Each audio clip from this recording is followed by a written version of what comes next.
So the pulse enters the bottle, our bullet, with a packet of photons. They start traveling through, and they start scattering inside. Some of the light leaks, goes on the table, and you start seeing these ripples of waves. Many of the photons eventually reach the cap, and then they explode in various directions. As you can see, there is a bubble of air, and it's bouncing around inside. Meanwhile, the ripples are traveling on the table. And because of the reflections at the top, you'll see at the back of the bottle, after several frames, the reflections are focused.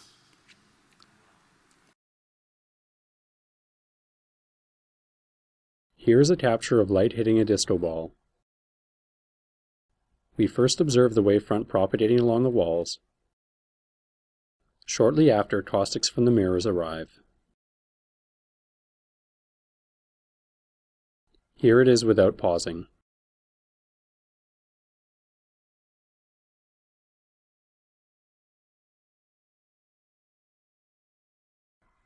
Our capture hardware consists of a modulated light source and a modified PMD camera and is compact and inexpensive. After capturing multiple images under varying illumination, we are able to reconstruct transient images. Here is the capture session from the disco ball result. Users will be able to see this at our booth. Furthermore, our demo will be interactive, allowing visitors to set up scenes with different objects and watch the capture process. We will then reconstruct and show transient images of these scenes.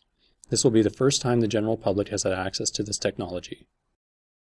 We conclude with a few other examples of transient images, illustrating the types of scenes that can be used. Light propagates through a scene containing several bottles filled with water. We first see reflection of the surface of the bottles. This is followed by scattering inside the bottles. And finally, caustics and light scattering on the back wall.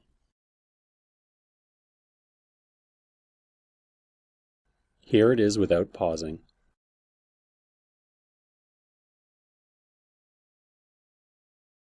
Next we show a scene with two mirrors and several objects. We observe the objects being illuminated first.